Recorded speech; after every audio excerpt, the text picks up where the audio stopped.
I am so happy to continue Dale's story, actually. I want to start today by asking a question. Who in your life do you appreciate deeply, but maybe haven't told in a while? You have them in mind? Good. Now turn to the person next to you and say, I'm so sorry it's not you, but you seem great too. What we know is that we see people, we appreciate people, but we forget to tell people. In 2017, Forbes reported that 66% of employees would quit their job if they didn't feel appreciated. And that number skyrockets to 76% for millennials, which you know makes up at least half of our workforce. So uncommon appreciation is the cornerstone of protecting, serving, and caring for those around us.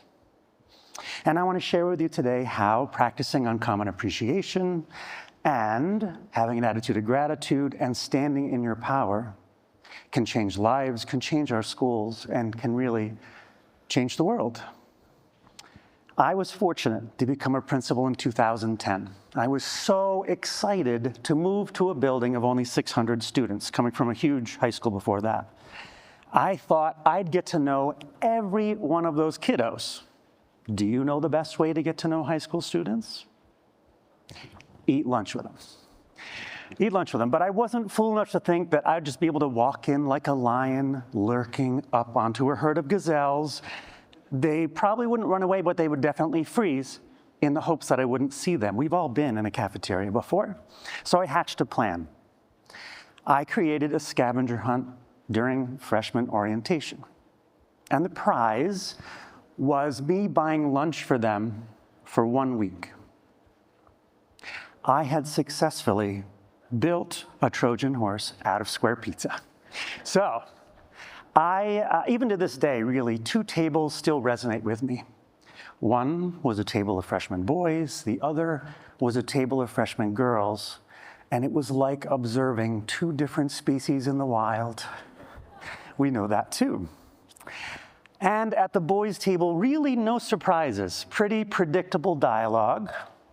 Let's see, sports, video games, and fart jokes. And conversely, at the girls' table, they were talking about relationships. And sometimes with a lot of negative self-talk and a lot of negative talk about others. And it was troubling. I'm a new principal. And I got to thinking, how can we take an entire organization and help shift them to a lens of appreciation and gratitude? So why not another challenge? So I challenged those students for 1 week to offer uncommon appreciation to anyone in the school. So every time they offered a genuine kindness, they'd collect a signature, and at the end of the week, the person who collected the most signatures would get to design how my beard would be shaved for the upcoming pep rally. And now's the perfect time to pause and consider the awesome motivational potential of humiliating your principal. Kids were frenetic, running around with clipboards and pieces of paper on their notebooks and offering these kindnesses and collecting signatures. And at the end of the week, there was one clear winner. And she happened to be one of the girls at my lunch tables. Guess how many signatures Jasmine collected in 1 week? Jennifer, how many? 100. 713. I can't even get 713 people to show up for a budget vote. So imagine, she offered kindness. Jasmine offered kindness almost 150 times a day, every day that week. But that's not the miracle. At the end of the week, students handed in 18,000 signatures. Amazing. I was blown away. And I think that it really starts to change the lens. And when you change the lens, you change the story. So what happens next?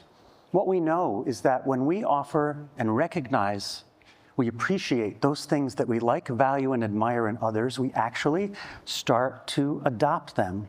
We have them ourselves. So it's not just about what we give to other people.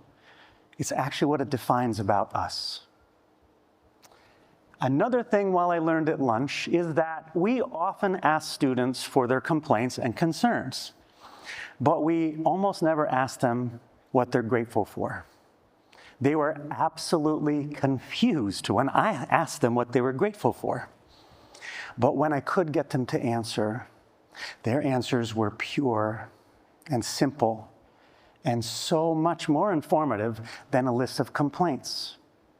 It's like these students knew that gratitude isn't about pretending that everything's perfect, because it's not. It's about harnessing the power in the world around us. That is resilience, the kind that shows up long before any standardized test score. You can focus on what's missing, or you can focus on what's present, but we know one leads to bitterness and the other to possibility. So in a moment, I would like you to offer your gratitude to someone next to you. You're going to say, "I'm so happy and grateful," and you'll fill it with whatever joy fills your heart right now. As an example, "I am so happy and grateful. I'm going to be a grandfather again." Now, wait, hold on. Please keep it short. Don't tell your life story. I have 210 seconds left. Offer your gratitude, exchange to one person next to you. Go.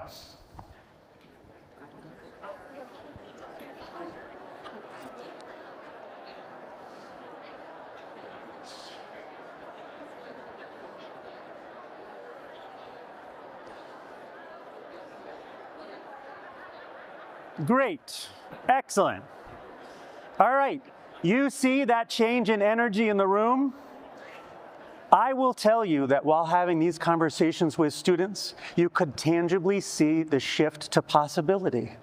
And I did see people putting their arms around others and looking up in the face and smiling and being excited. So what we know, like I said, you change the lens, you change the story. Why not start every meeting with gratitude? Why not embed it in every classroom's daily practice? Imagine the power of that. I ate lunch with those students hundreds of times while I was principal, and they certainly taught me the importance of standing in our power. Dale was just talking about that. How many of you have ever felt like an imposter?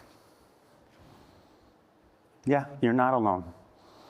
A global consultant company found that 71% of US CEOs have experienced, and these also, Milli Vanilli, have experienced imposter syndrome sometime during their career. And Dale mentioned them. What are the two most powerful words in the English language? Keep it clean, Deirdre. What are they? I am. I am. Because whatever comes after them defines your destiny. I am statements form and codify whatever comes next. So let's practice something together. Let's get uncomfortable. Please repeat after me. I am weak. I am dumb. I am an imposter. How's that feel? Yeah, I know. All right, try this. I am strong. I am attractive. I am exactly who I need to be in this moment. Well, it sounded a little dull, but it feels better, right? And what we know is that if we are able to reduce our negative self-talk, we actually unlock our limitless potential. And we all just got 12% more attractive. It's a fact. I am so happy and grateful for those 3 years of lunches and socially relevant school-wide activities that really made it possible for us to be our best selves. And together, in that short span of time, the students and staff raised graduation rate 14%.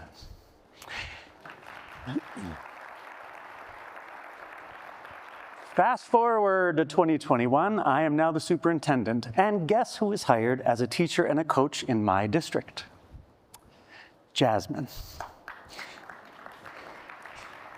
She did not just win a contest when she was a freshman. She built her life on appreciation, and now generations of students will stand in their power because of hers.